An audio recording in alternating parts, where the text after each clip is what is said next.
Saya ucapkan selamat datang, selamat bergabung dalam webinar kita kali ini, yaitu tentang penelitian akreditasi di rumah sakit.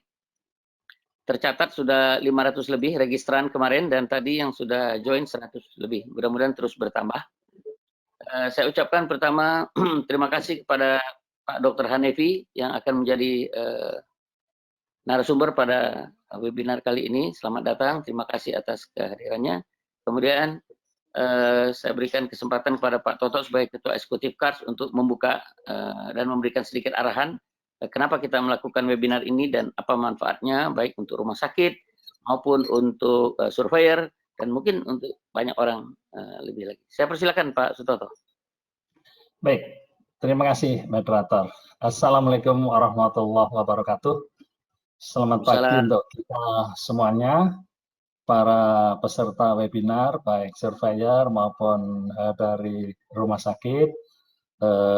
Pembicara spesial hari ini, Dr. Hanefi Mars Fiskua, dan juga moderator Dr. Joni Tarmajaya, spesialis bedah Mars yang saya hormati. KARS berkeinginan dan selalu punya niat untuk memfasilitasi para peneliti, khususnya peneliti di bidang quality and safety dan termasuk akreditasi. Tentu saja tujuannya tidak lain untuk mendukung pengembangan dan pertumbuhan penelitian dalam bidang patient safety, quality, akreditasi di Indonesia. Baik secara nasional maupun internasional.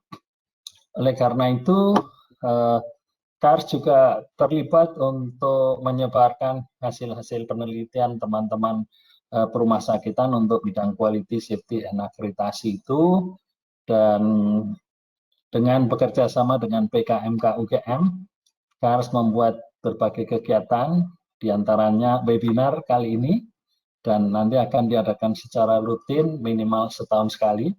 Dan yang kedua adalah dengan adanya Journal of Hospital Accreditation. Nah, jurnal ini sudah terbit volume yang kedua, ya. Ini merupakan suatu open access and peer reviewed journal yang memuat artikel penelitian di bidang tadi quality, safety, akreditasi, ya. Nah, oleh karena itu diterbitkannya jurnal ini setahun 2 kali. Nah, ini sudah kita sudah berusia setahun, sudah terbit 2 kali, harapannya akan terus bisa langgeng. Nah, oleh karena itu teman-teman surveyor, teman-teman rumah sakitan, apabila ada penelitian di bidang ini juga silahkan untuk mendaftar terlebih dahulu dan mengunggah draftnya secara online. Dan setiap tahun juga di dalam rangka tadi untuk memfasilitasi para peneliti di rumah sakit maupun di surveyor, itu KARS mengadakan PITSELNAS, Pekan Ilmiah Tahunan Nasional, yang tahun kemarin sudah yang ke-5. Tahun ini sebetulnya mau yang ke-6, tapi KARS sudah memutuskan untuk diundur karena adanya COVID-19. Diundurnya kita undur sampai tahun berikutnya. Ya, jadi kita undur sampai bulan Juli 2021.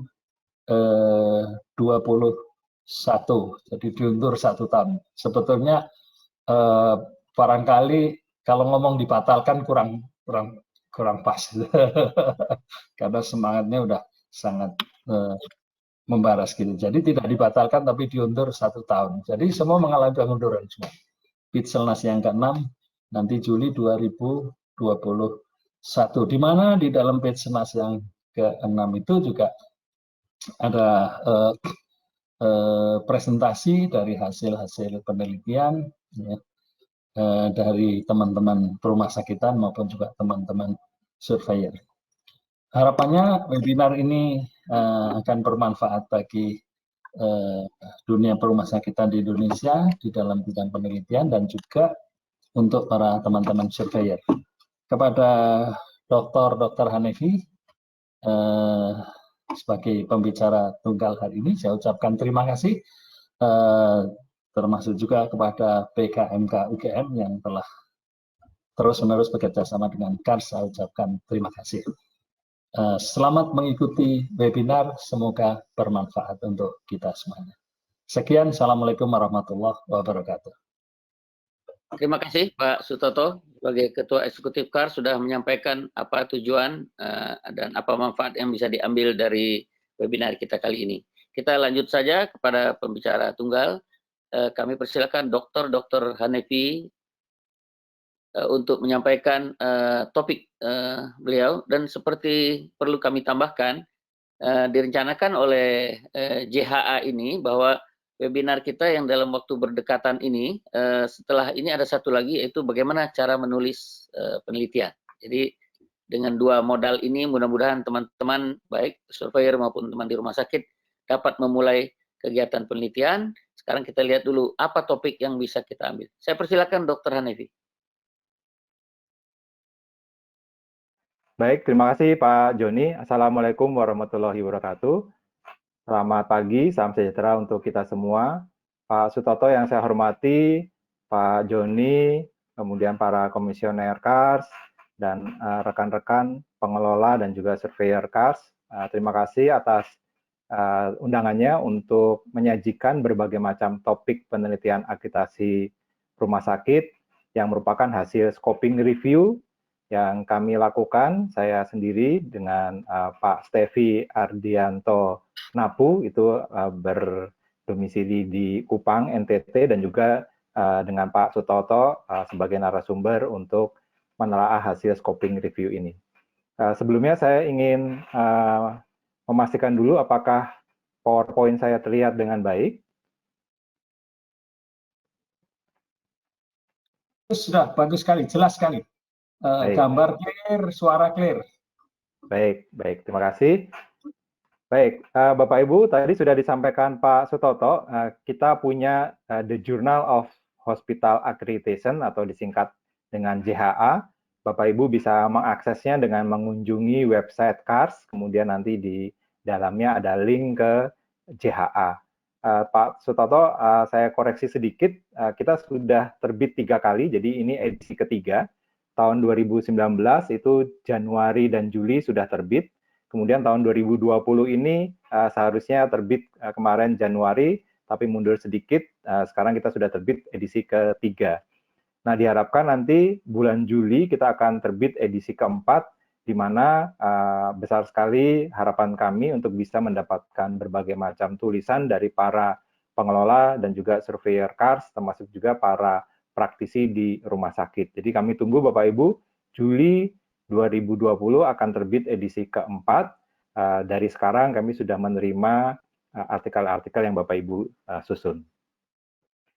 Nah, Bapak Ibu, sebelum saya mulai menampilkan apa saja topik-topik penelitian tentang akreditasi di rumah sakit, perlu saya sampaikan mengenai latar belakang dari keseluruhan kegiatan kita, di mana pada saat ini tadi sudah disampaikan bahwa KAS bekerjasama dengan kami di PKMK UGM atau Pusat Kebijakan dan Manajemen Kesehatan Universitas Gadjah Mada, itu memfasilitasi berbagai penelitian tentang akreditasi rumah sakit dengan tujuan yang pertama untuk mendukung tumbuhnya iklim ilmiah di KARS, baik oleh pengelola dan surveyor KARS maupun oleh jajaran manajemen di rumah sakit. Yang kedua, tujuannya adalah terkait dengan pengembangan dan penerapan ilmu manajemen rumah sakit, terutama yang berhubungan dengan akreditasi rumah sakit. Jadi dua sisi Bapak Ibu, yang pertama bagaimana kita bisa memperbaiki, senantiasa meningkatkan sistem dan juga prosedur dari akreditasi rumah sakit, tapi yang kedua juga bagaimana kita bisa membuat para manajer rumah sakit itu bisa lebih baik dalam menerapkan standar akreditasi berdasarkan prinsip-prinsip ilmiah. Nah, dari detail kegiatan yang disepakati antara kedua belah pihak, maka kegiatan detailnya ada 4 hal. Yang pertama adalah sosialisasi topik penelitian terkait dengan agitasi di rumah sakit. Itu adalah kegiatan hari ini. Kemudian minggu depan ada proses workshop untuk mendampingi penyusunan proposal penelitian. Kemudian yang ketiga, kalau proposal penelitian sudah jadi, maka kami juga akan mendampingi atau ikut memantau proses penelitian yang Bapak Ibu kerjakan masing-masing. Ada yang base-nya, database-nya menggunakan database CARS, tapi ada juga yang database-nya menggunakan database di masing-masing rumah sakit. Kemudian yang keempat, nanti kami akan mendampingi Bapak Ibu untuk menulis artikel penelitian, tidak saja untuk JHA, The Journal of Hospital Accreditation yang dimiliki oleh CARS, tetapi juga bisa untuk jurnal-jurnal internasional. Jadi Bapak Ibu bisa melihatnya atau memandangnya kegiatan ini sebagai salah satu riset support center dari CARS untuk mendukung Bapak Ibu baik pengelola maupun surveyor CARS dan juga teman-teman di rumah sakit untuk melakukan penelitian di bidang akreditasi di rumah sakit. Ya. Bapak Ibu, tidak banyak lembaga akreditasi rumah sakit yang memiliki fasilitas seperti ini, riset support center bagi para stakeholders untuk meneliti dengan topik akreditasi di rumah sakit. Ya, jadi saya juga memberikan apresiasi saya kepada CARS karena bisa memfasilitasi hal ini. Bapak Ibu, ini adalah jadwal pendampingan penelitian akreditasi di rumah sakit. Hari ini tanggal 21 April 2020 bertepatan dengan Hari Kartini, jadi juga saya mengucapkan selamat Hari Kartini, terutama bagi para Kartini-Kartini kita, untuk selalu berkarya, tapi tetap safe ya dalam pandemi COVID-19 ini. Ini workshop pertama tanggal 21 April 2020. Nanti setiap hari Selasa, usulan kami kita akan melakukan rangkaian-rangkaian kegiatan yang lain. Jadi minggu depan itu ada workshop kedua untuk menyusun proposal penelitian. Kemudian dilanjutkan minggu depannya workshop ketiga juga sama untuk memfinalisasi proposal penelitian.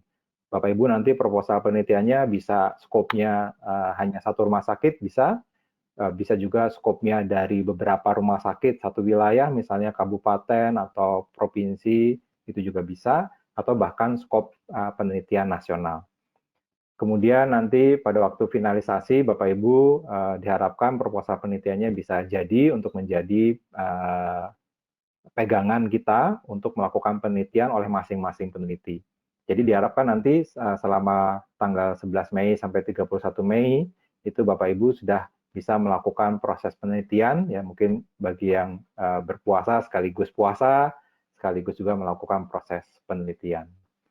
Kemudian nanti sepanjang proses penelitian itu kami dari PKMK UGM dan juga dari CARS akan ikut memantau, mendampingi proses penelitian. Kalau ada kendala-kendala kita bisa bahas bersama, ada 2 kali workshop untuk memantau proses penelitian, sehingga diharapkan penelitiannya bisa berjalan dengan lancar. Selesai penelitian, mungkin nanti setelah selesai Lebaran, Bapak Ibu, kita akan kembali lagi mengadakan workshop, 2 kali workshop untuk menulis artikel penelitian. Kalau insya Allah pandemi COVID sudah berakhir, mudah-mudahan workshop ini bisa kita selenggarakan dengan tatap muka, tapi bisa juga tetap dengan online. Baik, Bapak Ibu, itu yang bisa saya sampaikan sebagai latar belakang dari proses pendampingan penelitian dalam bidang akreditasi di rumah sakit. Sekarang saya masuk ke topik utama pada hari ini, yaitu apa saja topik penelitian akreditasi di rumah sakit. Nah, ini kami melakukan kegiatan yang kita sebut sebagai scoping review dengan tujuan untuk mengidentifikasi area penelitian tentang akreditasi di rumah sakit dari berbagai macam jurnal ilmiah internasional di internasional ya. Metodenya kita menggunakan namanya scoping review. Mungkin Bapak Ibu terbiasa dengan istilah literatur review atau systematic review ya. Nah, untuk para klinisi di lapangan biasanya menggunakan pendekatan systematic review. Nah, salah satu bentuk dari systematic review saat ini ada dikembangkan namanya scoping review. Kalau scoping review itu berbeda dengan systematic review, di mana kalau systematic review itu menjawab pertanyaan spesifik Sedangkan kalau scoping review sesuai dengan namanya, scope, itu lebih banyak untuk menjawab pertanyaan secara lebih general. Ya, jadi langkah-langkahnya itu ada 6 langkah. Yang pertama adalah mengidentifikasi pertanyaan penelitian. Yang kedua, mengidentifikasi artikel-artikel terkait apa saja. Yang ketiga, memilih artikel-artikel yang bisa masuk ke dalam proses telaah. Kemudian yang keempat, mengumpulkan data. Kemudian yang kelima, melakukan sintesa datanya. Dan terakhir adalah melakukan proses konsultasi kepada stakeholders yang terkait. Ya. Jadi Bapak Ibu, ini adalah salah satu metode melakukan systematic review. Kegiatan ini kami kerjakan tahun 2019 lalu, kemudian hasilnya sudah kami tuliskan dalam bentuk draft artikel yang diharapkan nanti bisa kami submit di jurnal-jurnal internasional ataupun nanti kita submit di jurnal JHA. Baik, jadi detail metodenya sebagai berikut Bapak Ibu. Pertanyaan penelitiannya adalah apa saja metode, hasil, dan manfaat dari penelitian tentang akreditasi di rumah sakit. Jadi dengan scoping review ini kita harapkan pertanyaan penelitian ini terjawab. Yang kedua, kami melakukan identifikasi artikel dengan kata kunci hospital accreditation. Itu selama 5 tahun, jadi sejak tahun 2014, 15, 16, 17, dan 18. Diambil dari database PubMed, itu kita dapat 56 artikel. Kemudian dari database Scopus, kita dapat 49 artikel. Kemudian dari keseluruhan artikel tersebut, kita masuk ke tahap ketiga, yaitu memilih artikel. Kita melibatkan 3 orang peneliti dengan aplikasi Ryan. Ya, aplikasi Ryan nanti ada tampilan screenshot-nya. Itu membantu para peneliti untuk menelaah apakah artikel ini masuk atau tidak masuk ke dalam scope penelitian. Nah, dari total artikel yang terkumpul, itu kita terpilih ada 73 artikel yang bisa diteliti karena sesuai dengan kriteria inklusi yang kita tetapkan.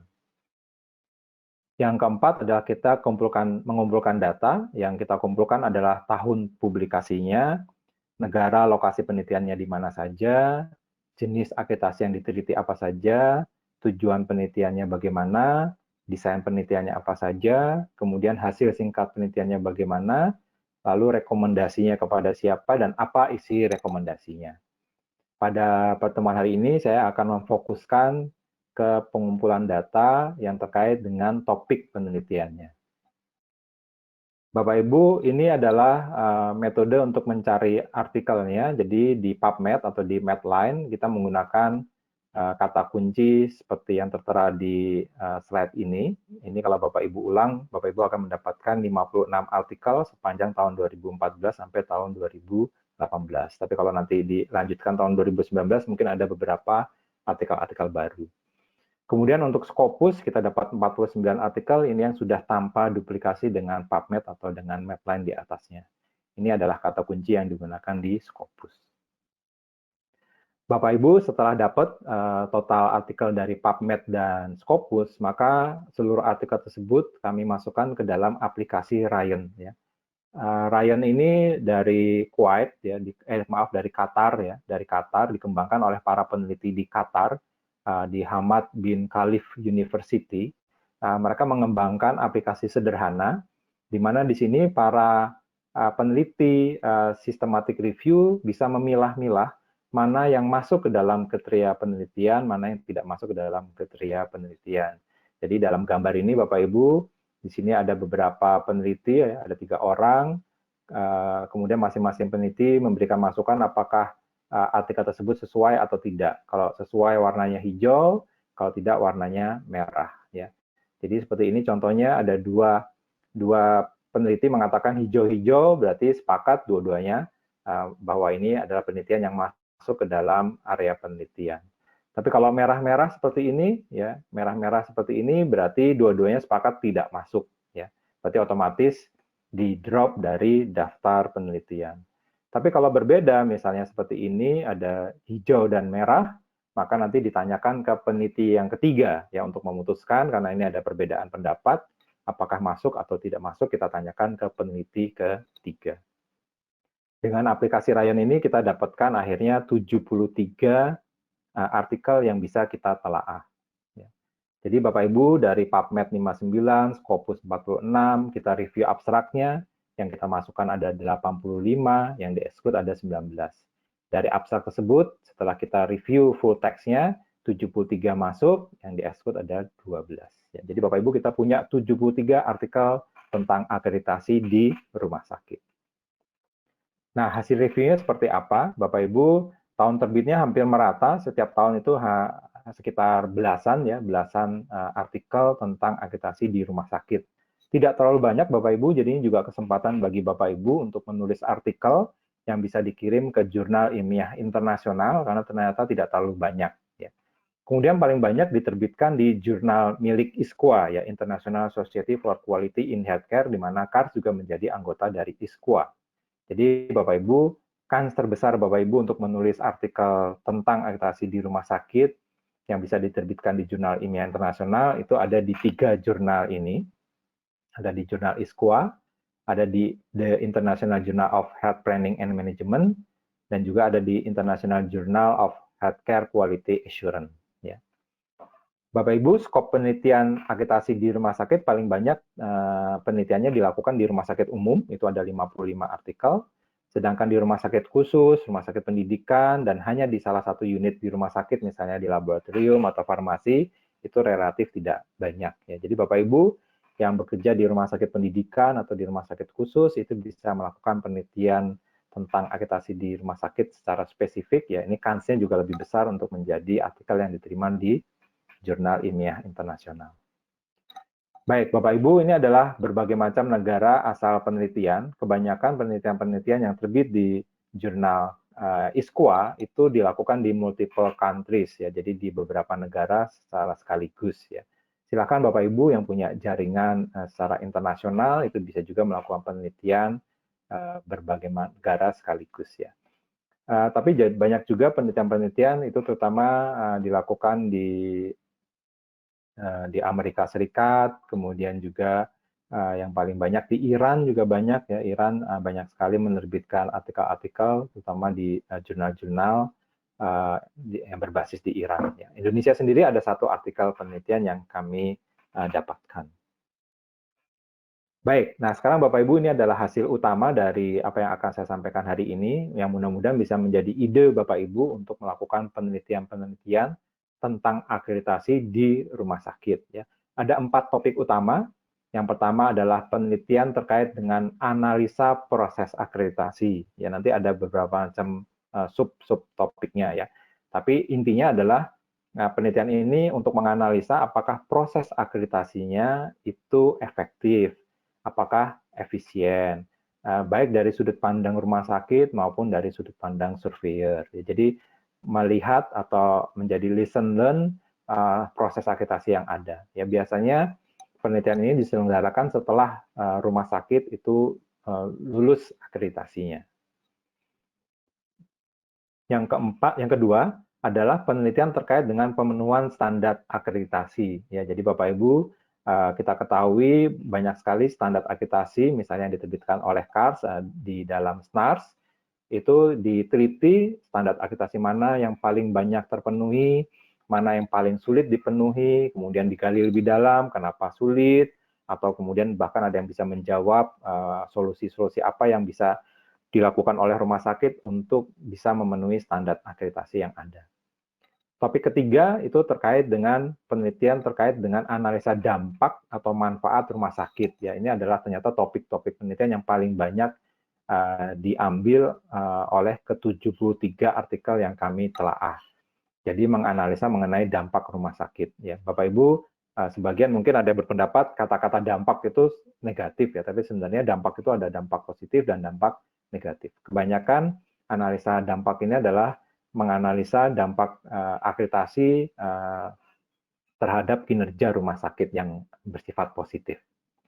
Kemudian topik penelitian keempat itu adalah penelitian terkait dengan sistem akreditasi. Ya, ini adalah penelitian yang lebih banyak mengkaitkan antara sistem akreditasi dengan sistem pelayanan kesehatan secara general. Jadi dikaitkan dengan sistem perizinan, dikaitkan dengan sistem pembiayaan, dikaitkan dengan sistem manajemen tenaga kesehatan dan sebagainya. Jadi lebih bersifat general.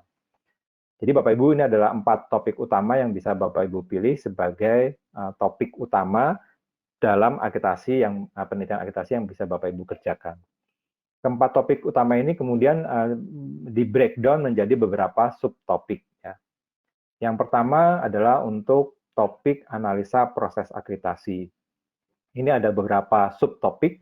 Yang pertama adalah mengetahui persepsi dari staf rumah sakit terhadap sistem akreditasi. Ya. Jadi ini menggali proses engagement dari para staf rumah sakit, ya, bagaimana persepsi mereka dan bagaimana kemudian manajemen rumah sakit bisa menggunakan persepsi tersebut untuk membuat para staf lebih engage terhadap proses akreditasi. Ya. Yang kedua adalah analisa tingkat pengetahuan rumah sakit terhadap standar akreditasi. Ya, ini biasanya dilakukan pada awal-awal proses akreditasi untuk melihat seberapa baik pengetahuan rumah sakit terhadap standar akreditasi yang kemudian bisa dijadikan bahan masukan untuk proses-proses peningkatan kompetensi para staf. Yang ketiga adalah mengidentifikasi faktor-faktor yang mempengaruhi efektivitas akreditasi di rumah sakit. Ini banyak sekali rumah sakit yang menghadapi berbagai macam kendala yang mempengaruhi efektivitas akreditasi, sehingga penelitian ini bisa membantu para manajer rumah sakit untuk mengatasi masalah-masalah tersebut.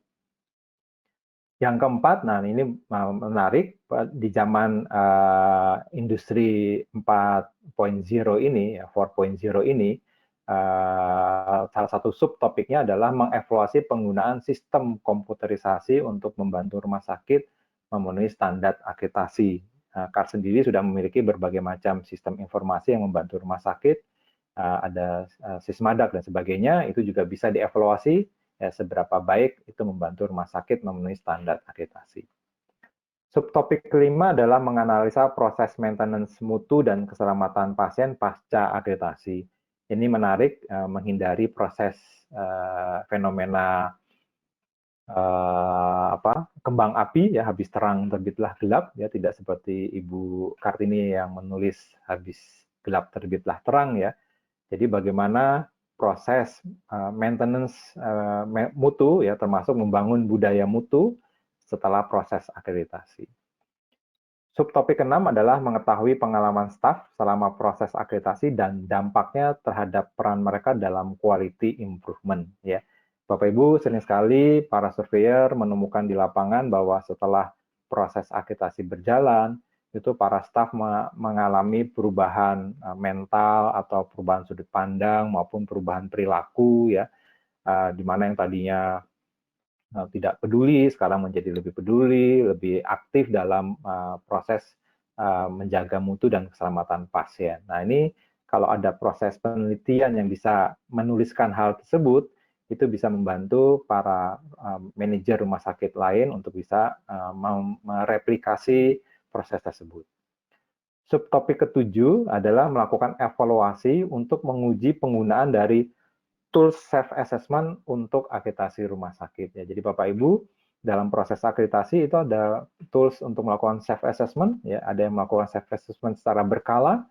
Nah, itu ada penelitian yang mengkaji apakah tools assessment itu bermanfaat atau tidak. Ya. Bapak Ibu, ini adalah topik yang pertama.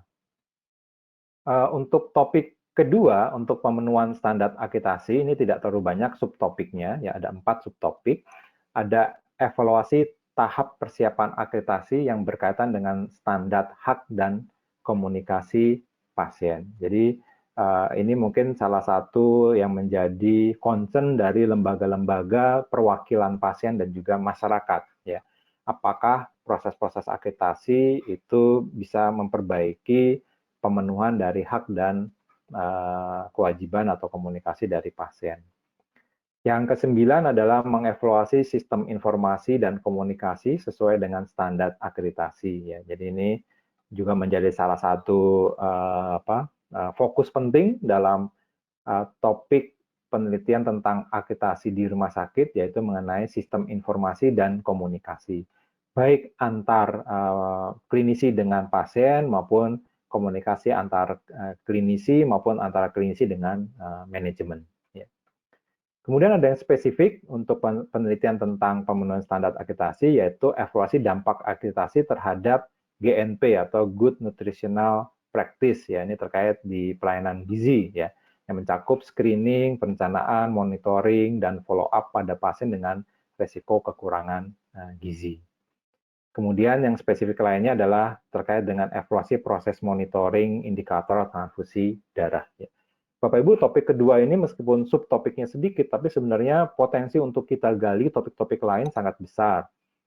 Bagaimana pemenuhan standar akreditasi ini bisa membantu terlaksana pelayanan-pelayanan spesifik di rumah sakit yang lebih baik lagi. Ya. Salah satunya yang up to date saat ini adalah bagaimana pemenuhan standar akreditasi bisa membantu rumah sakit menghadapi pandemi COVID-19. Jadi topik-topik ini di samping saya sajikan apa yang sudah ada dalam artikel-artikel di internasional, bisa juga kita gali topik-topik apa saja yang belum ada yang bisa menjadi peluang kita membuat penelitian yang bisa memenuhi atau melengkapi berbagai macam topik yang belum ada. Bapak Ibu, untuk topik ketiga, yaitu analisa dampak akreditasi, ini adalah topik yang paling banyak diteliti di 73 artikel yang kami evaluasi. Ya. Jadi subtopiknya lebih banyak lagi. Ini saya lanjutkan nomor topiknya yang nomor 12 adalah menilai dampak akreditasi terhadap indikator mutu pelayanan, ya baik indikator mutu input, proses maupun outcome ya. Misalnya yang outcome yang baru-baru ini dilakukan adalah dampak akreditasi lulus JCI terhadap angka kematian pasien. Ini baru saja dikerjakan oleh lembaga di Amerika Serikat untuk mengevaluasi dampak akreditasi terhadap penurunan angka kematian di rumah sakit. Tapi tidak hanya outcome, bisa juga proses dan juga input. Ya. Di Indonesia mungkin dengan adanya akreditasi, maka indikator mutu input yaitu yang paling banyak berubah ya. Rumah sakit yang tadinya substandar kemudian dengan akreditasi bisa memenuhi standar input yang ada. Yang berikutnya adalah menganalisa dampak akreditasi terkait dengan mengukur perbedaan mutu pelayanan rumah sakit dengan periode akreditasi. Nah, ini sangat bermanfaat bagi rumah sakit yang telah melewati berbagai tahap akreditasi ya. Misalnya sudah lulus akreditasi, kemudian di reakreditasi pertama, reakreditasi kedua dan seterusnya. Kemudian kita analisa apakah mutunya makin lama makin baik. Yang ke-14 subtopiknya adalah menganalisa level akreditasi yang berbeda dengan cost effectiveness dan juga outcome pelayanan. Nah, ini menarik karena CARS menetapkan beberapa level akreditasi mulai dari dasar sampai paripurna, itu bisa kita teliti ya apakah perbedaan level tersebut mempengaruhi cost effectiveness dan juga outcome dari pelayanan. Lalu ada juga analisa dampak akreditasi terhadap para mahasiswa kedokteran. Nah, ini menarik bagi rumah sakit pendidikan, apakah ada dampak akreditasi terhadap mahasiswa kedokteran. Apakah mereka menjadi lebih mudah untuk menjadi peserta didik di dalam rumah sakit yang pendidikan yang telah terakreditasi atau tidak. Hal yang serupa juga dilakukan dampak akreditasi terhadap persepsi perawat tentang budaya keselamatan sebelum dan sesudah akreditasi. Subtopik untuk topik ini masih ada lagi. Yang nomor 17 adalah evaluasi dampak akreditasi terhadap penerimaan dana dari asuransi baik publik maupun private. Ya. Kalau di Indonesia dengan adanya status akreditasi berarti rumah sakitnya tetap menjadi provider JKN, ya, tetap jadi provider BPJS kesehatan untuk memberikan pelayanan kesehatan di JKN. Tapi ke depan ya apakah ada nanti perbedaan penerimaan dana? Kalau terlulus akreditasi misalnya bisa mendapat klaim yang lebih besar.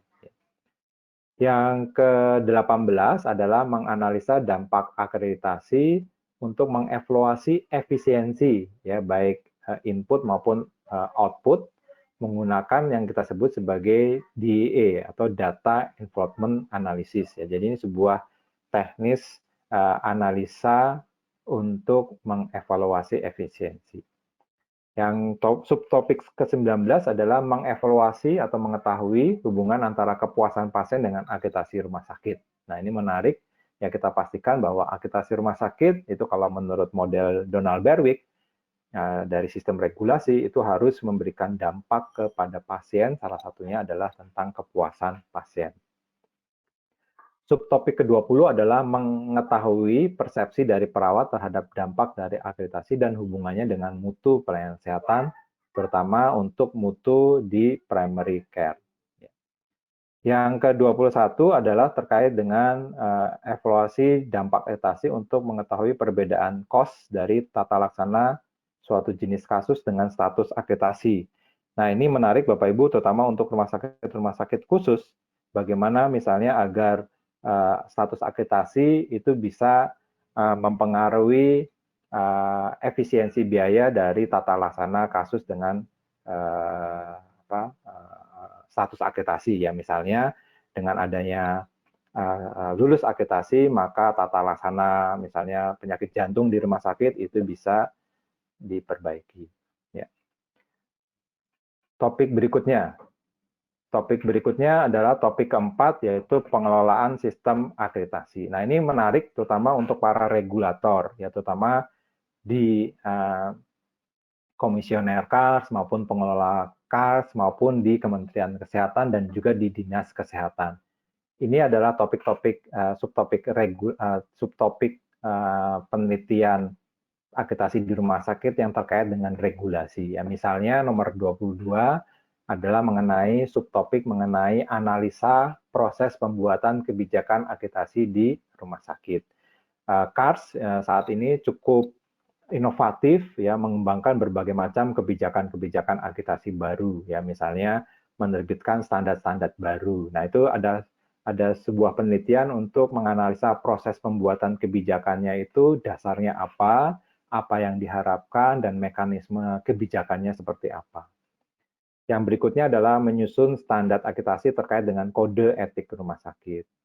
Yang berikutnya adalah subtopik untuk mendeskripsikan proses akreditasi di rumah sakit. Nah, ini mungkin bisa menarik, kita bisa melihat proses akreditasi rumah sakit yang rumah sakit milik Pemda, milik yayasan, milik PT, dan sebagainya, apakah prosesnya berbeda atau tidak. Kemudian juga terkait dengan mengidentifikasi indikator yang tepat untuk mengukur misalnya Healthcare Associated Infection, ya, HAI, bagaimana saat ini standar akreditasi menyusun indikator yang terkait dengan berbagai macam hal-hal yang spesifik. Lalu ada juga subtopik penelitian yang terkait dengan evaluasi sistem akreditasi menggunakan namanya sistem teori base model, ya. Jadi teorinya misalnya akreditasi itu bisa meningkatkan keselamatan pasien. Nah, kemudian dievaluasi apakah teori tersebut dengan akreditasi kemudian ada perbaikan input, perbaikan proses, kemudian bisa mencapai perbaikan dalam outcome, yaitu keselamatan pasien, ya. Nah, ini bisa di breakdown menjadi berbagai macam sub-evaluasi, ya, tidak hanya sistem akreditasi secara menyeluruh, tetapi juga bisa dievaluasi per bab, ya, per bab, bahkan bisa juga per standar. Subtopik nomor 27 adalah evaluasi perbandingan manajemen penggunaan obat antara standar akreditasi dengan standar profesi. Nah, ini yang menarik Bapak Ibu. Di dalam standar akreditasi, SNARS misalnya, itu bagaimana? Apakah ada proses evaluasi perbedaan antara standar yang ada dalam akreditasi dengan standar yang ada di profesi? Ya, misalnya dalam COVID-19 ini, Perdoki, ya, Persatuan Dokter Okupasi Indonesia, itu mengeluarkan standar mengenai penggunaan APD. Nah, itu bagaimana, apakah standar tersebut dengan standar yang ada dalam STARS itu sesuai, cocok, satu sama lain, saling menguatkan, atau mungkin ada beberapa area yang tumpang tindih atau yang justru berbeda. Nah, itu bisa kita evaluasi dengan harapan hasil evaluasi bisa memperbaiki standar baik yang ada dalam standar akreditasi maupun dalam standar profesi. Subtopik terakhir adalah evaluasi hubungan akreditasi dengan sertifikasi ISO 9001 dan manajemen kualitas lain di rumah sakit, ya. Jadi tidak hanya ISO, misalnya dengan IFGM, ya, European Foundation for Quality Management, atau misalnya dengan Lean Management yang saat ini sedang booming juga, atau dengan Six Sigma dan sebagainya, ya. Bapak Ibu, masih ada subtopik berikutnya, masih ada 2 lagi, ya. Subtopik nomor 29 adalah evaluasi dan validasi model pengukuran untuk mengevaluasi akreditasi rumah sakit. Jadi Bapak Ibu, dalam standar akreditasi itu ada proses, berbagai macam proses untuk mengevaluasi standar-standar akreditasi. Nah, itu bagaimana proses mengevaluasi dan validasi proses pengukurannya, ya, yang disebut patuh seperti apa, apakah valid atau tidak valid. Ya. Yang terakhir Bapak Ibu, nomor 30, jadi total subtopiknya dari 4 topik ini, ya, ada 30 subtopik, yaitu mengidentifikasi kelebihan dan kekurangan dari prosedur evaluasi eksternal di rumah sakit, ya, program evaluasi eksternal di rumah sakit. Jadi subtopik ini itu mengevaluasi, misalnya untuk KARS, ya, apa saja kelebihan-kelebihan KARS, ya, apa saja kekurangan-kekurangan KARS dalam proses akreditasi di rumah sakit, yang kemudian menjadi feedback untuk kita bisa melakukan perbaikan sistem akreditasi dengan baik. Ya. Baik, jadi Bapak Ibu, itu adalah 30 subtopik yang bisa menjadi ide-ide atau membuka wawasan Bapak Ibu calon peneliti untuk meneliti berbagai macam topik terkait dengan akreditasi di rumah sakit. Nah, keempat topik ini dan ke-30 subtopik ini kemudian kami konsultasikan kepada komisioner KARS, ya, sebagai stakeholders utama, ya, sebagai langkah akhir dari scoping review. Jadi kami memintakan pendapat, ya. Nah, hasil konsultasinya sebagai berikut, ya. Yang pertama, bagi KARS sebagai lembaga akreditasi, maka topik prioritas KARS sebagai lembaga itu adalah topik nomor 4, itu terkait dengan sistem akreditasi atau terkait dengan regulasi akreditasinya, dan topik nomor 3, yaitu tentang dampak akreditasi. Ya, jadi Bapak Ibu, para pengelola dan surveyor KARS, mungkin bisa fokus pada topik nomor 4 dan topik nomor 3. Topik nomor 3 itu penting, itu sebagai bagian dari akuntabilitas KARS, ya. Mungkin pada rapat DPR misalnya, KARS ditanyakan apa dampak atau manfaat dengan lulusnya rumah sakit lulus terakreditasi oleh KARS, ya. Maka dengan penelitian-penelitian ini, akuntabilitas KARS bisa meningkat, ya. Kita bisa menyajikan topik-topik akreditasi yang bisa mengukur dampak dari akreditasi. Sedangkan topik nomor 4 itu penting karena KARS sendiri sebagai sebuah lembaga yang selalu berinovasi, itu perlu mendapatkan masukan yang valid tentang kondisi sistem dan prosedur akreditasi saat ini untuk kemudian menjadi masukan untuk melakukan proses perbaikan maupun proses penyempurnaan dari sistem standar maupun proses akreditasi yang ada. Nah, untuk topik 1 dan topik nomor 2 itu lebih terkait dengan kebutuhan dari rumah sakit. Sehingga KARS akan mendorong rumah sakit, ini adalah para direktur rumah sakit maupun para manajer rumah sakit, untuk melakukan penelitian terkait dengan topik pertama, yaitu tentang proses akreditasi, dan topik kedua tentang pemenuhan standar. Untuk proses akreditasi ini sangat penting bagi para manajer rumah sakit, mulai dari persiapan sebelum akreditasinya, kemudian proses saat diakreditasi, dan yang paling penting proses pasca akreditasinya.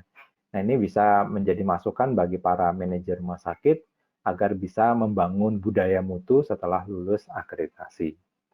Nah, topik kedua ini secara teknis mungkin sangat diperlukan oleh ketua-ketua tim akreditasi di rumah sakit, ya, yang terutama adalah untuk memahami berbagai macam standar-standar yang sulit dipenuhi. Ya. Jadi di sini kita bisa melakukan penelitian bagaimana proses memenuhi standar-standar yang sulit dipenuhi.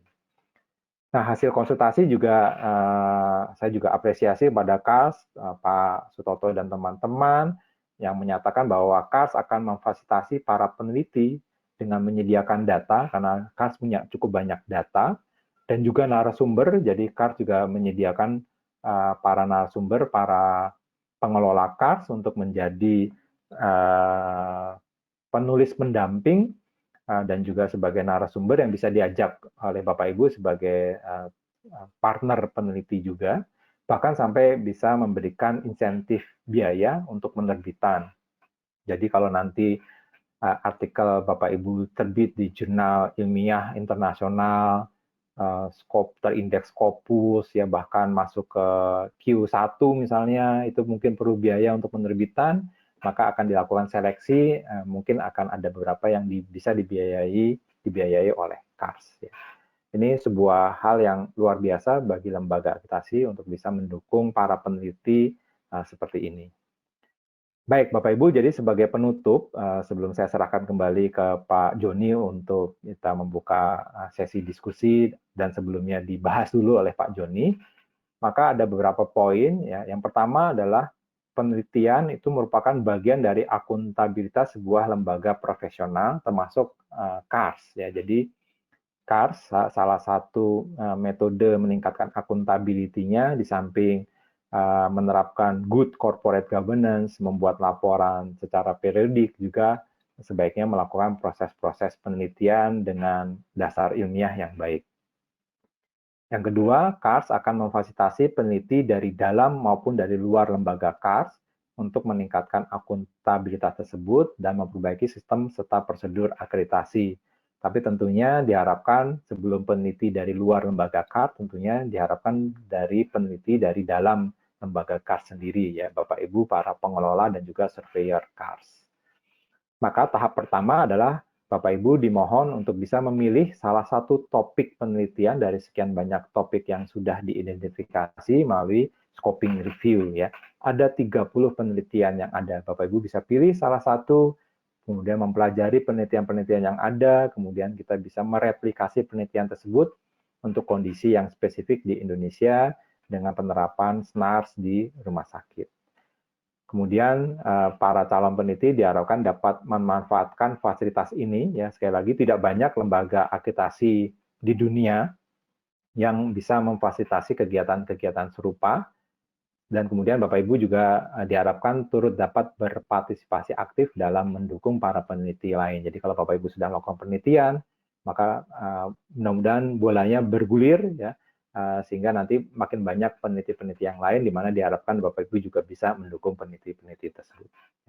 Bapak Ibu, itu yang bisa saya sampaikan, mudah-mudahan bermanfaat bagi kita semua, bisa menghasilkan banyak penelitian-penelitian yang kemudian hasilnya bisa menyempurnakan kegiatan akreditasi di rumah sakit, sehingga ujung akhirnya yaitu pasien mendapatkan pelayanan yang bermutu dan aman itu bisa terwujud. Terima kasih. Wassalamualaikum warahmatullahi wabarakatuh. Tepuk tangan untuk Pak Hanefi. Terima kasih Pak Hanefi, penjelasannya sangat runtut dan lugas. Mudah-mudahan disertai dengan slide yang cukup jelas.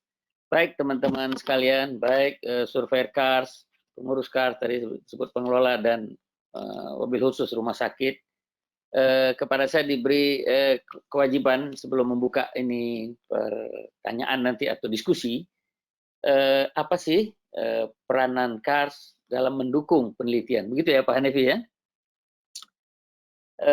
Saya mulai dengan, nah, saya nggak punya screen ya. Saya mulai dengan apa dukungan. Pertama, kita tahu karena KARS itu adalah lembaga akreditasi, dia bukan regulator ya. Jadi kita mulai dengan standar. KARS itu mendukung pertama dengan standar ke rumah sakit. Semua rumah sakit tentu tahu di standar PMKP itu tentang indikator mutu IAK, indikator area klinis, yang nomor 11 itu dikatakan bahwa penelitian-penelitian di rumah sakit. Meskipun banyak rumah sakit yang pengalaman kami mengatakan, wah ini kan hanya untuk rumah sakit pendidikan. Nah ini yang salah mungkin ya, Pak Hanefi mungkin beri komentar nanti. Bahwa tidak hanya rumah sakit pendidikan yang bisa membuat penelitian.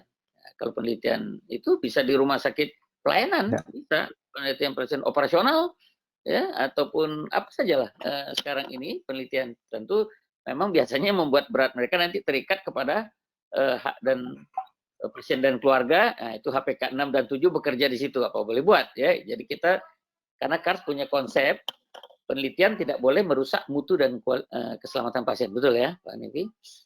Nah, ya. Jadi satu, dukungan KARS ada itu di standar. Jadi kalau Anda lakukan akan meningkatkan angka standar Anda. Rumah sakit, ini bagi rumah sakit. Nah, bagi surveyor tentu harus tahu penelitian seperti apa yang akan kita nilai. Itu yang pertama. Jadi IAK itu ada dalam standar. Yang kedua ada Pitselnas. Tadi Pak Sutoto, Ketua Eksekutif sudah mengatakan, di Pitselnas itu kita selalu adakan lomba. Lomba untuk penulisan ilmiah, penelitian yang dasarnya dari penelitian, ada juga lomba kreativitas dan sebagainya. Ini penelitian saja khusus. Kemudian ada JHA ini sudah terbit yang ketiga, yang keempat. Jadi ini pisau bermata dua webinar kita ini, satu meningkatkan kemampuan pengetahuan para surveyor dan rumah sakit, tapi juga pada sebaliknya akan memberikan banyak nanti kita harapkan tulisan-tulisan Pak Hanefi dari JHA tidak, karena biasanya selama ini jurnal itu kerepotannya kalau sudah mau terbit tulisannya kurang gitu, karena kita tidak mau asal tulisan yang diterbitkan ya, tulisan yang direview yang memang memenuhi syarat ya, karena kita harus menjaga kualitas jurnal kita. Nah, selama ini kita Pitselnas itu jadi input kita. Nah, ini nanti sekarang akan kita buat lagi. Berikutnya data tadi. Jadi data Kars ini kan sudah punya si Kars itu dengan data 2000 lebih rumah sakit, itu sudah hampir menjadi big data, mudah-mudahan akan selanjutnya bisa diakses. Dan sudah ada 3 doktor yang dihasilkan dari Kars yang menggunakan data itu. Tidak harus doktor ya Pak Hanefi ya, penulis biasa, penelitian bisa.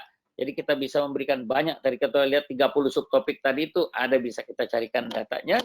Jadi kalau mau data, dan kemudian saya dapat informasi dari Pak Ketua kita, Pak Sutoto, berdasarkan hasil beliau menguji terakhir di BINUS. Dulu kita selalu menganggap kalau penelitian menggunakan data sekunder itu nggak valid atau nggak kuat gitu ya. Ternyata beliau membuktikan, ada dokter ini Yeni itu menggunakan data sekunder bisa menjadi dokter. Jadi itu dorongan juga buat kita, meskipun tentu ada syarat-syaratnya. Saya yakin nanti Pak Hanifi akan memberikan rambu-rambunya. Tidak semua data sekunder kita ini. Kan saya juga pernah mendapat cemooh dari teman. Nah, kalau kayak gini penelitian, screening service juga bikin penelitian, kata, waduh saya juga tersinggung itu ya. Ada yang mengatakan demikian teman saya itu. Ini kalau begini cleaning service juga bisa penelitian kalau data sekunder begini. Oh, jadi selalu kita mengatakan data itu harus primer, gitu kan? Sedangkan tahu sendiri, di era COVID ini nggak bisa data primer kita kalau begini caranya kan? Oke. Berikutnya data Kars tadi. Kemudian ada ISQA meeting. ISQA juga tadi sudah dikatakan oleh Pak ini. Pada ISQA ini kalau ada tulisan yang memang bagus, berhasil lolos dari seleksi yang dibuat oleh tim, maka akan didorong oleh Kars untuk ikut ISQA. Bapak Ibu teman-teman tahu sendiri, untuk ikut ISQA itu bayarnya cukup mahal, baik dari registrasinya maupun ongkosnya. Tapi Kars sudah mengatakan, Pak Sutoto, kalau memang tulisan itu layak kita tampilkan, maka itu akan disponsori oleh Kars. Dan yang terakhir, Kars juga sudah berniat ke depan akan membuat juga sepertinya Visqua itu fellowship ISQA, tapi adalah fellowshipnya Kars. Nah, ini adalah lahan untuk menambah. Jadi peningkatan kualitas surveyor itu bisa ditentukan dari bagaimana dia melakukan penelitian. Nah, terakhir saya akan tadi dasarnya itu terakhir adalah saya ambil take home message dari Pak Hanefi akhirnya. Jadi penelitian adalah merupakan akuntabilitas lembaga profesional. Itu lembaga. Secara pribadi juga saya pikir seorang profesional kalau ngomong, statement seorang profesional haruslah dasarnya dari statement. Nggak boleh dari pengalaman pribadi saya. Nah, ini yang repot kita. Testimoni. Itu herbal saja itu kalau begitu ya. Jadi seorang profesional, kita sebagai seorang profesional intelektual, kalau ngomong mengeluarkan statement harus hasil penelitian. Kalau tidak hasil penelitian orang lain, ya penelitian kita. Itu pertama. Yang kedua, ya mari surveyor saya ajak untuk meneliti, tapi juga rumah sakit tidak kurang-kurangnya kita ajak juga untuk meneliti. Karena kadang-kadang ada yang double, surveyor itu juga orang rumah sakit. Pilihlah topik. Dari 30 topik ini, mari kita pilih. Ini kita masih ada berikut lagi sampai bulan Mei, bulan Juni akan ada terus. Dan partisipasi penulis. Itulah yang bisa saya rangkum dari pembicaraan Dr. Hanefi. Mari kita buka sekarang diskusi. Silakan teman-teman, baik itu surveyor, pejabat Kars maupun rumah sakit, silakan mengajukan baik melalui chat atau melalui tunjuk tangan. Nanti akan dibuka suaranya, volumenya dari admin kita. Saya persilakan teman-teman yang ingin berdiskusi atau bertanya jawab dengan Pak Hanefi. Silakan.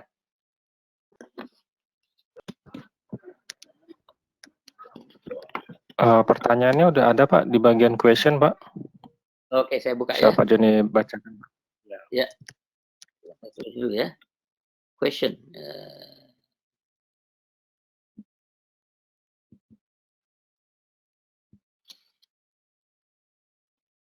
Kok nggak Buka sebentar ya. Iya Pak, banyak sekali yang tanya Pak. Oke. Pertanyaan ada beberapa. Oke, satu dulu ya, Pak Putut. Ini.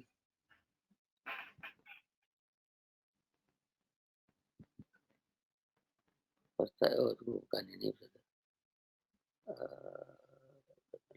Oh, ini banyak komentar-komentar dulu ya. Belum. Bentar, saya lagi satu. Oke.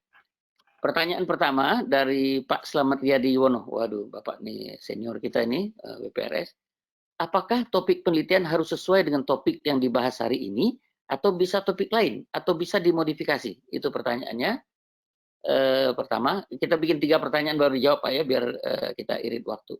Yang kedua dari Pak Slamet Riyadi Yuwono juga, pertanyaan beliau yang kedua, apakah ini bisa digunakan juga untuk penyelesaian tugas akhir sebagai karya tulis ilmiah, baik itu skripsi, tesis, disertasi bagi peserta didik?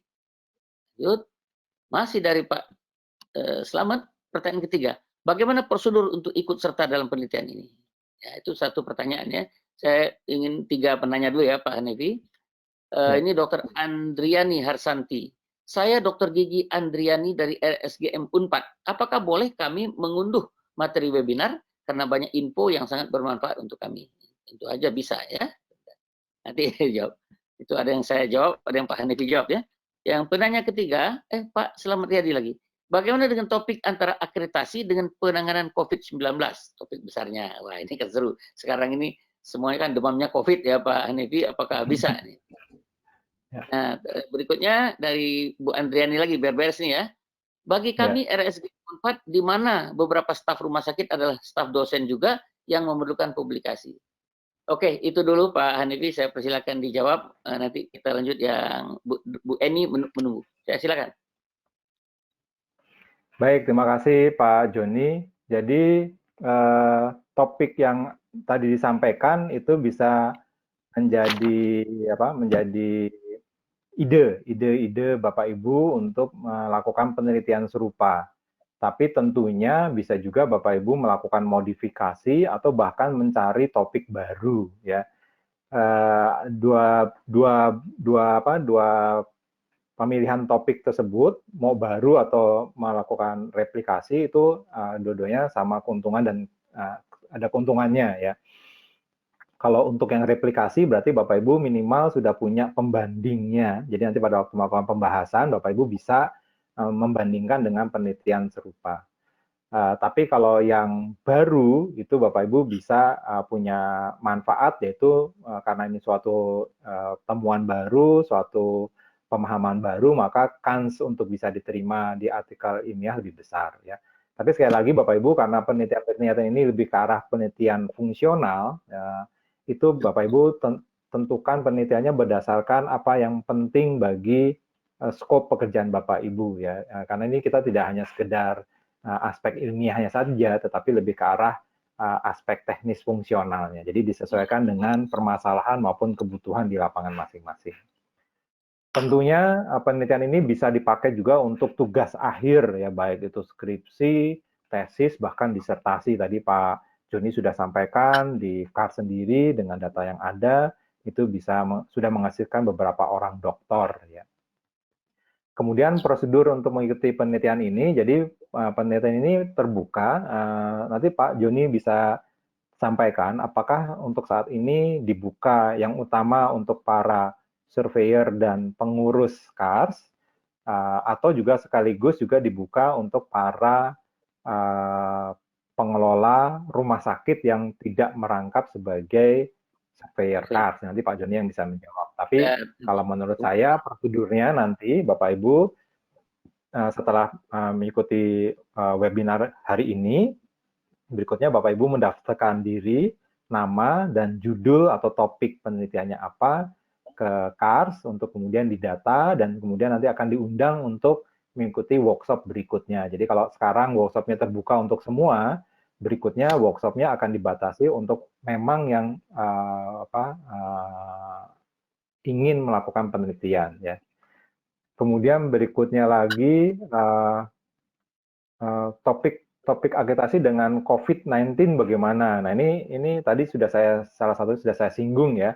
Bagaimana Bapak Ibu bisa melakukan penelitian apakah standar-standar agitasi rumah sakit itu tidak bertentangan dengan standar yang saat ini mulai banyak muncul dari WHO maupun dari CDC Amerika dan sebagainya yang terkait dengan penata laksanaan COVID.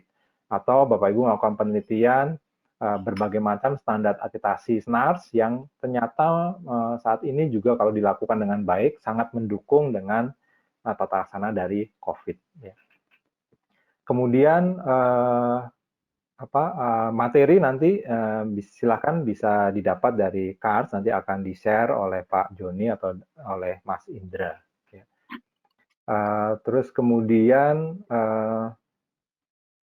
satu lagi, beberapa staf rumah sakit ada staf dosen juga ya. Jadi silakan ya. Jadi ini sangat menarik. Tapi sekali lagi tadi Pak Joni sudah sampaikan,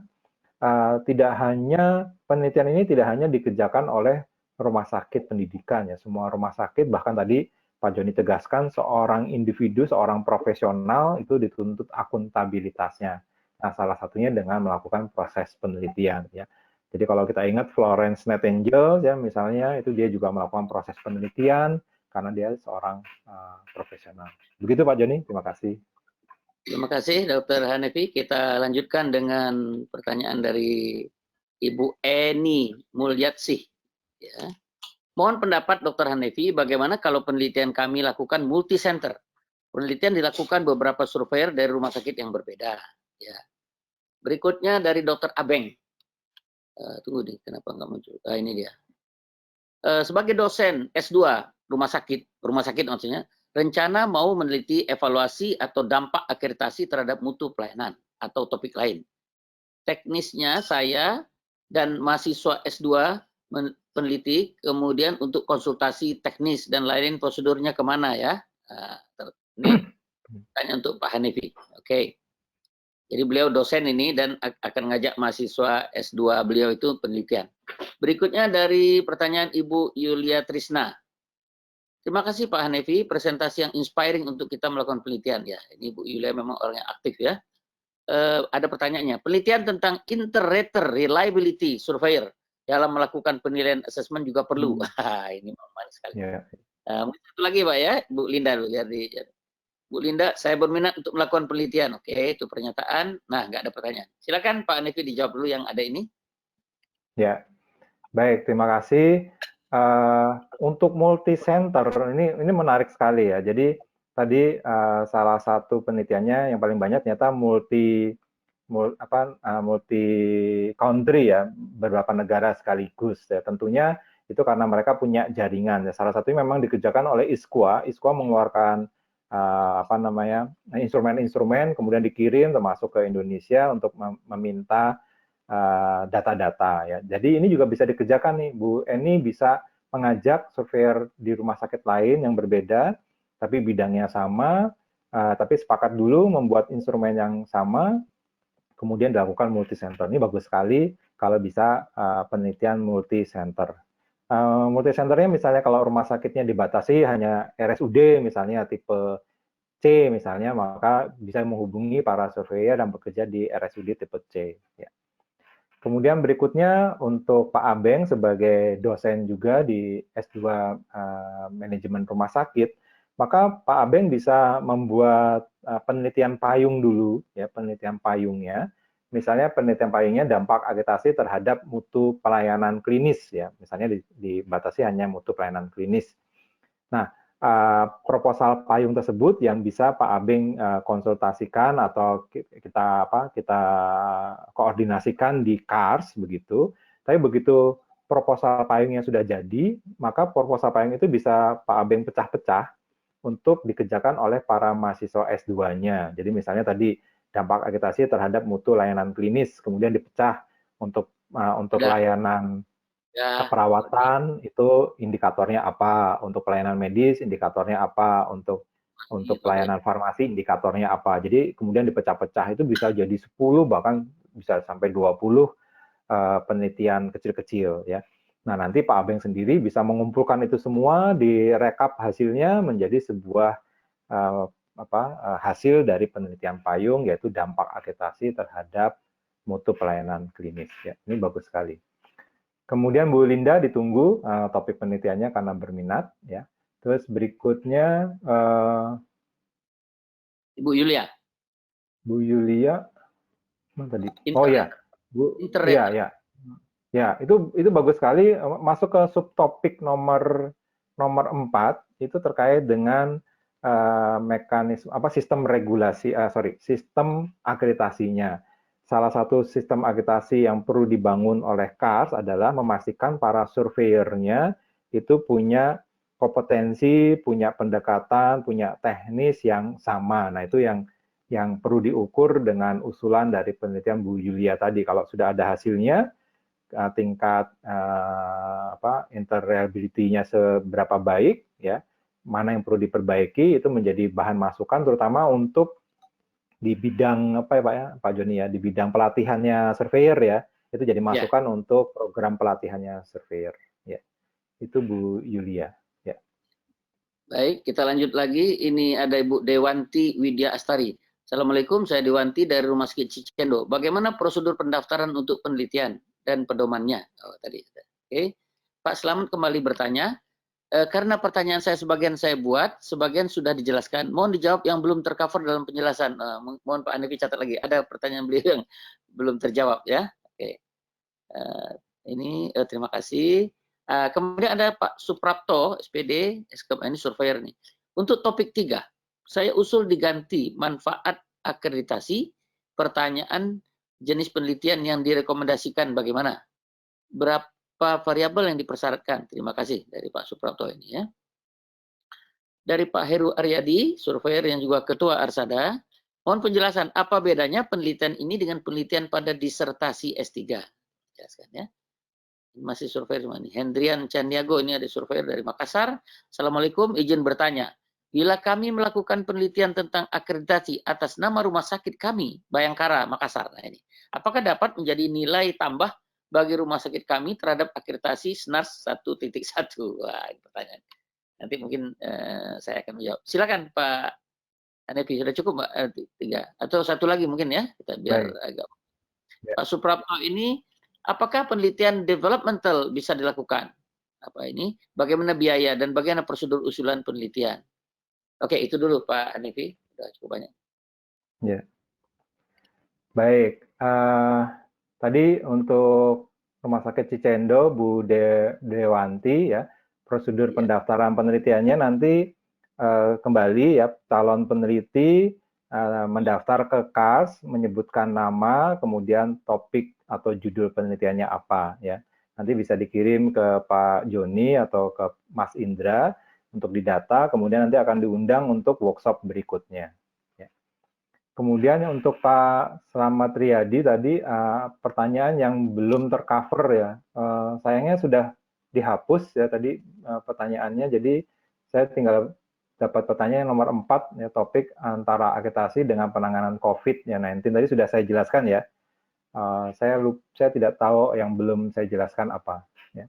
Oke, nanti kemudian baca. Oke, untuk Pak Suprapto ya, untuk topik 3 saya usul diganti manfaat akreditasi ya. Jadi memang kata-kata dampak akreditasi itu selalu konotasinya negatif. Padahal Bapak Ibu menurut kaidah bahasa Indonesia, dampak itu ada dampak positif, ada dampak negatif. Kalau manfaat itu pasti positif begitu ya. Nah, pada waktu kita menganalisa dampak akreditasi, itu tidak hanya aspek positif yang kita cari, tetapi juga mungkin ada aspek negatif. Nah, kita tidak boleh alergi dengan aspek negatif karena itu bisa menjadi masukan kita untuk melakukan proses perbaikan ya. Jadi judulnya tetap dampak ya. Nah, nanti ada dampak positif, bagus kita lanjutkan. Ada dampak negatif, itu yang kita harus minimalkan ya. Kalau topiknya hanya manfaat, itu pasti positif, kita nggak punya masukan untuk apa yang perlu kita perbaiki. Ya, tapi intinya saya setuju dengan Pak Suprapto, kita akan perlu konsentrasi jenis penelitian yang direkomendasikan apa saja. Tadi ada 30 jenis rekomendasi. Nah, dari rekomendasi tersebut bisa muncul variabel-variabel yang ada. Baik, terus bedanya penelitian ini dengan penelitian pada disertasi S3 apa? Ya, jadi kalau Bapak Ibu ingin menggunakan penelitian tentang akreditasi di rumah sakit untuk S3, maka ada beberapa kaidah-kaidah untuk disertasi. Misalnya salah satunya adalah kaidah keterbaruan, di mana diharapkan Bapak Ibu penelitian Bapak Ibu di level disertasi itu bisa menghasilkan sebuah ilmu yang baru atau relatif baru, ya. Misalnya Bapak Ibu bisa menemukan sebuah sistem atau sebuah prosedur baru dalam akreditasi. Bapak Ibu bisa tawarkan ke KARS untuk diadopsi prosedur baru tersebut, kemudian KARS laksanakan, ternyata hasilnya lebih efektif, itu bisa menjadi prosedur yang bisa diadopsi oleh keilmuan, ya, oleh knowledge yang nanti bisa diterapkan oleh lembaga-lembaga akreditasi yang lain. Jadi bedanya sedikit, yaitu harus ada keterbaruan, ya. Tapi sedikit itu ya mungkin yang agak susah di situ, ya. Kemudian berikutnya kalau atas nama rumah sakit, ya. Oh, tadi apakah bisa menjadi nilai tambah terhadap akreditasi SNARS edisi 1.1, ya, nanti Pak Joni yang jawab, ya. Tapi sebenarnya tadi sudah mulai dijawab juga, ya. Terus berikutnya penelitian developmental, ya, itu apakah bisa dilakukan atau tidak. Saya kurang begitu paham Pak Suprapto, ya, penelitian itu seperti apa, tapi bayangan saya itu sebuah penelitian yang membuat dari baru, ya, mendevelop suatu hal yang baru, misalnya membuat aplikasi baru begitu, itu tentunya bisa dilakukan. Tapi sekali lagi Bapak Ibu, kegiatan ini itu meskipun tadi ada saya sebutkan KARS itu ada mendukung biaya, tapi yang didukung adalah biaya untuk mempublikasikan artikelnya di jurnal ilmiah. Itu pun nggak banyak, ya, akan dipilih secara selektif mana yang akan didapat dukungan biaya. Tapi untuk biaya penelitiannya sendiri itu belum, ya, saat ini belum didukung oleh KARS, ya, tapi nanti Pak Joni bisa menyebutkannya, ya. Jadi biayanya untuk kegiatan penelitian ini ditanggung oleh masing-masing peneliti. Tapi Bapak Ibu saya tegaskan, ya, bahwa karena penelitian ini sangat bermanfaat, maka banyak lembaga-lembaga yang bisa membiayai, baik misalnya rumah sakitnya sendiri bisa membiayai, atau kalau Bapak Ibu tawarkan ke BPJS, ya harusnya BPJS cabang juga bisa membiayai karena itu terkait dengan mutu yang akan diterima oleh para peserta BPJS. Ya, banyak lembaga-lembaga yang bisa membiayai. Itu terus terakhir sudah semua, ya, Pak, ya? Ya, sudah. Lanjut, kita lanjutkan, ya. Tinggal dari Pak Selamat tadi mungkin nanti diulang di akhir, ya. Saya juga nggak lihat lagi ini. Nah, ini dari Ibu Minidian Fasitasari. Tapi kok enggak ada pertanyaan, mau izin bertanya enggak ada. Oke, mungkin mau lisan ada di bawah, nanti. ya, Pak. Hah? Enggak ada, ini Ada lain di ini. bawah. Oh, ada di bawahnya, ya, dari bawahnya. Oke. Ya. Ini apakah penelitian akreditasi ini juga memerlukan ethical clearance? Nah, ini tadi saya katakan. Berikutnya Bu Prita Mulyarini. Siap mengikuti Dr. Hanefi. Wah, ini ya, pakai begini lagi, ya. Sangat setuju dengan roadmap dan pendampingan. Wah, ini memang orang mau senang meneliti nih Bu Prita ini dari Malang ini, ya.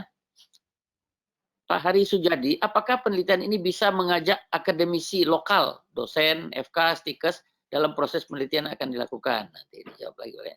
Terakhir, Ibu Winani, ya, ini juga surveyor. Assalamualaikum. Apakah KARS bisa membantu surveyor yang ingin penelitian di rumah sakit, tapi surveyor tersebut sudah tidak bertugas di rumah sakit lagi? Nah, ini, ya. Terakhir, Bu Prita, lanjutkan dulu ini. Pohon penelitian tadi dikerjakan bersama antara peneliti dan tim sehingga tidak banyak yang saling, ini udah usul, ya, tidak banyak saling minat terkait. Baik, silakan dijawab dulu Pak. Udah banyak. Baik, ya. Sebaiknya semua penelitian itu diajukan ethical clearance-nya, ya, meskipun kemungkinan besar karena kita menggunakan data sekunder, tidak ada kerahasiaan pasien di dalamnya, itu tidak bermasalah dengan ethical, ya, tetapi sebaiknya tetap dimintakan ethical clearance. Ya, saat ini untuk mengajukan ethical clearance itu tidak terlalu sulit, ya. Jadi pada waktu nanti masuk ke dalam jurnal, kalau diminta kita punya ethical clearance-nya. Kemudian berikutnya kalau ingin mengajak akademisi lokal, itu terbuka sekali, ya. Tapi nanti Pak Joni bisa tegaskan untuk gelombang pertama ini yang kita dampingi adalah para pengurus dan surveyor KARS. Tapi silahkan kalau ingin membentuk atau membentuk tim peneliti, di mana surveyor KARS-nya itu bisa mengajak para peneliti yang lain, termasuk para akademisi lokal. Itu saya rasa tidak masalah. Tapi nanti Pak Joni bisa menegaskan untuk gelombang pertama ini siapa yang diharapkan bisa menjadi peneliti. Ya. Kemudian tadi ini mungkin pertanyaan ke Pak Joni ya, apakah KARS bisa membantu surveyor yang ingin penelitian di rumah sakit tapi sudah tidak bertugas lagi di rumah sakit tersebut ya. Kemudian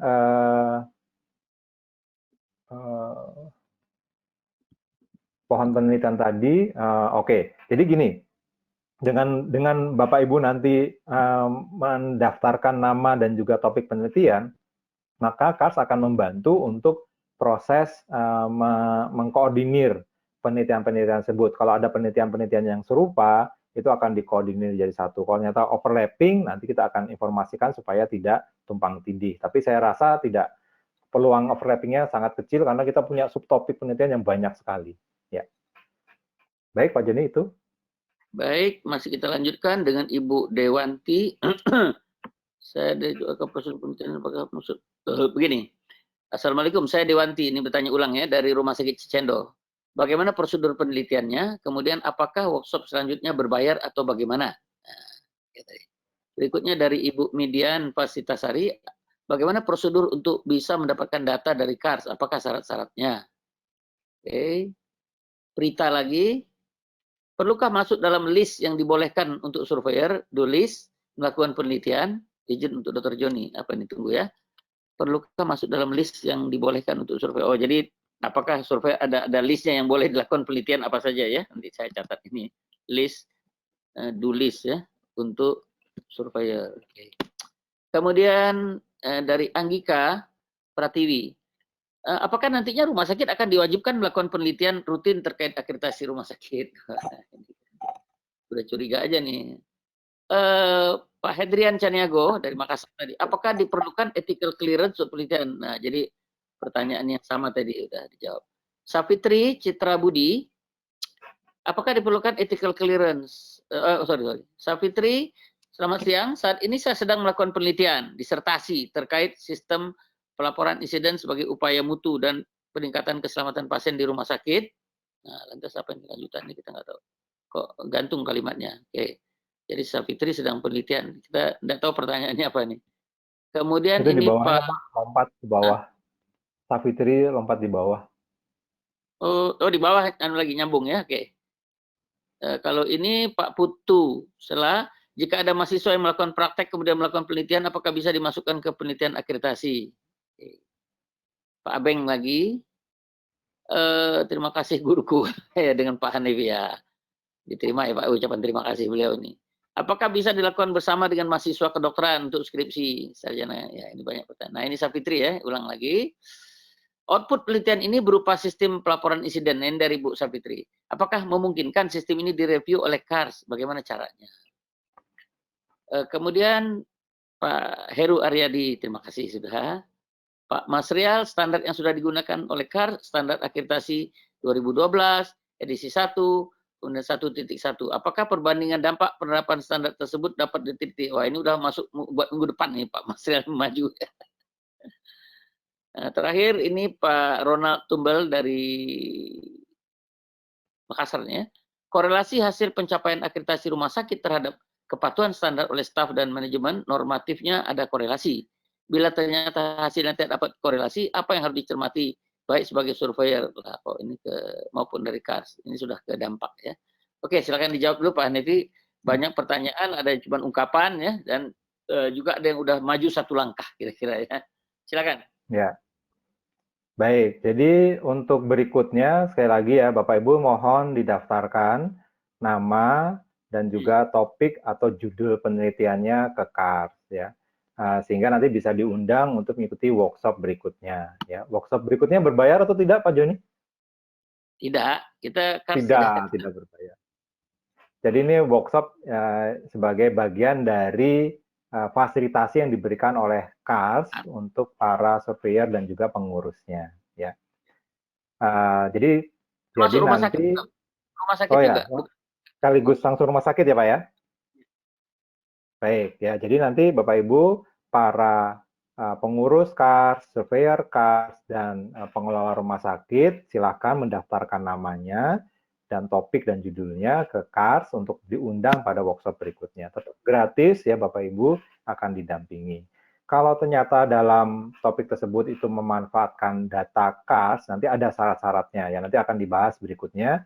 Salah satu syaratnya adalah tentunya dengan menyebutkan bahwa datanya bersumber dari KARS ya, kemudian juga tidak digunakan untuk hal-hal lain di luar dari penelitian. Ya. Kemudian jadi nanti setelah workshop berikutnya sudah kita akan bahas apa yang perlu dikerjakan, apa yang tidak boleh dikerjakan terkait dengan penelitian dalam bidang akreditasi. Kemudian tadi udah curiga aja ya, apakah ini diwajibkan atau tidak begitu ya. Nanti Pak Joni ini yang menegaskan. Tapi kalau saya sendiri tadi kan lebih ke arah ini akuntabilitas dari lembaga KARS, akuntabilitas dari surveyor, akuntabilitas dari seorang profesional. Jadi ini tanpa diharuskan pun kita kerjakan sendiri ya, kita harus kerjakan. Ya. Ethical clearance itu biasanya nggak terlalu lama ya. Silahkan diurus di institusi masing-masing ya. Kalau di wilayah kerjanya ada perguruan tinggi, diajukan ke perguruan tinggi, atau sebagian kecil dari rumah sakit juga punya komisi ethical clearance, itu juga bisa melakukan ethical clearance. Jadi ethical clearance tidak tidak dipusatkan di KARS atau di kami, tetapi bisa dikerjakan di institusi pendidikan masing-masing. Ya. Kemudian terkait dengan penelitian disertasi, output penelitiannya berupa sistem pelaporan insiden. Tadi fasilitasi yang diberikan oleh KARS salah satunya nanti adalah menyediakan narasumber dari jangkarnya KARS, dari komisionernya KARS, terlibat dalam penelitian-penelitian tertentu. Ya, jadi nanti Bu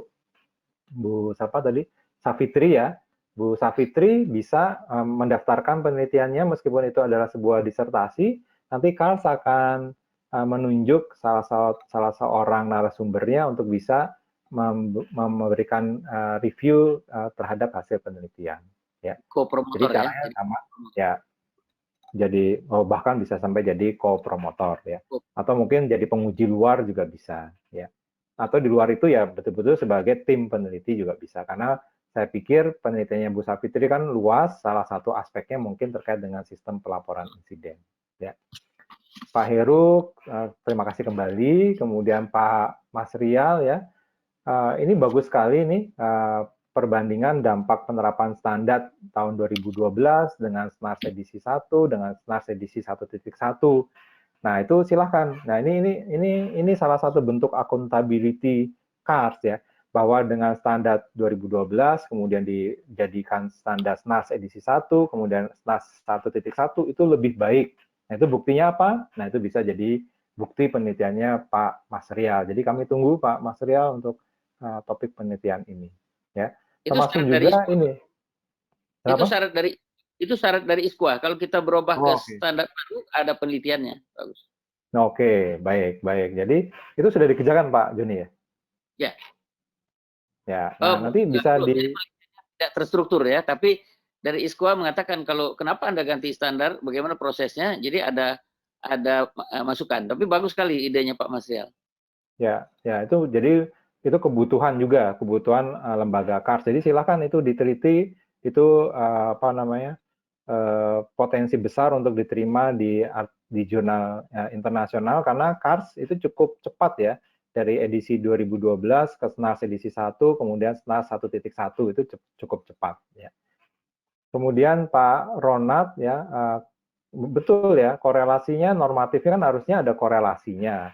Tapi jangan khawatir kalau ternyata hasil penelitiannya menunjukkan korelasinya lemah atau secara statistik tidak ada korelasi. Nah, itu perlu, di samping kita memotret, kita juga perlu menggali apa penyebab korelasinya lemah. Ya, jadi itu jadi masukan ya.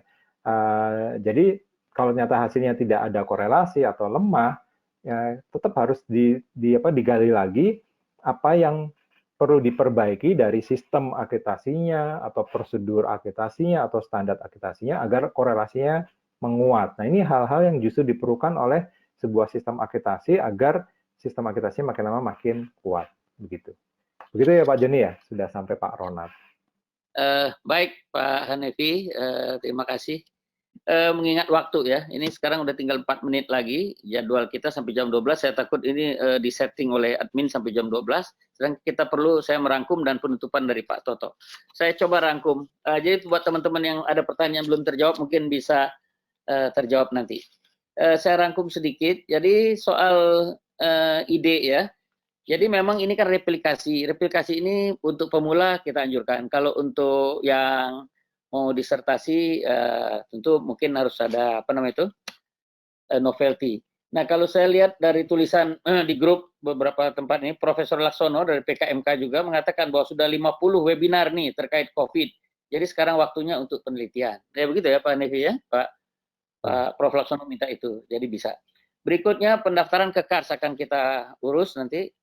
Selanjutnya contoh ya yang developmental tadi dari Pak Suprapto. Si KARS ini adalah sistem IT kita untuk mengelola kegiatan akreditasi ini dikelola oleh Pak Dr. Diurmandia, itu adalah hasil yang menghasilkan doktor beliau. Ya. Berikut biaya, ya sekali lagi biaya ini yang bukan biaya penelitian yang akan disediakan KARS, tidak cukuplah kekuatan KARS untuk itu, tapi silakan Bapak Ibu nanti mencari sponsor. Kalau yang dosen bisa hibah bersaing dan sebagainya. Kemudian tim peneliti boleh, surveyor yang tidak bertugas lagi. Nah inilah tujuannya pada webinar ini kita ajak juga rumah sakit. Pak Toto mengatakan biar rumah sakit tahu ada ini kegiatan ini. Sehingga kalau surveyor itu datang ke rumah sakit, tidak kaget lagi rumah sakit bahwa memang ada. Kita bisa memberikan keterangan bahwa penelitian ini untuk KARS misalnya. Kemudian list dokter, saya belum bisa menangkap tadi. Tapi yang jelas saya lihat begini, kalau data dari rumah sakit itu yang boleh ditampilkan adalah data agregat, bukan data pribadi, karena itu menyangkut HPK. Tidak wajib, tapi ingat Pak Toto akan menjelaskan nanti SRI. Ini memang buat rumah sakit yang sudah pada level I. Kalau S itu sekadar sertifikat, nah itu selesai berhenti dia. Kalau R, risk management, nah ini bagus. Kalau I, inilah rumah sakit ini. Baik Pak, sebagai itu rangkuman dari saya persilakan Pak Toto untuk menutup ini. Dan memberi arahan-arahan selanjutnya. Saya persilakan Pak Toto.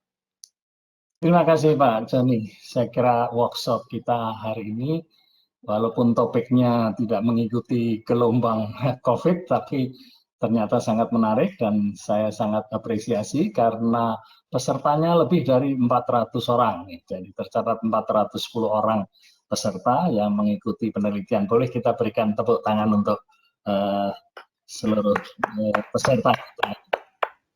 Di samping itu juga teknisnya ini alhamdulillah bisa gambarnya jernih, suaranya jernih, dan presentasinya juga excellent. Boleh tepuk tangan untuk Pak Hanifi ini juga ya.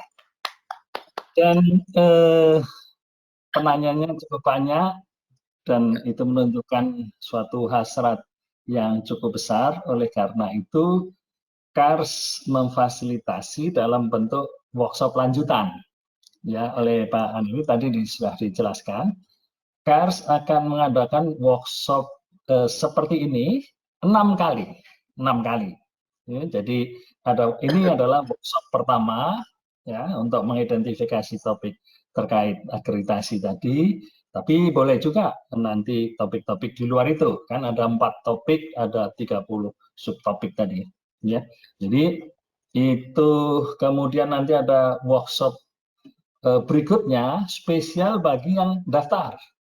Bagi yang daftar dan sudah menyampaikan juga kira-kira judul-judul penelitiannya apa untuk workshop menyusun proposal penelitian. Ini 2 workshop ya Pak Hanifi ya. Kita Pak Hanifi sudah siapkan jadwalnya juga.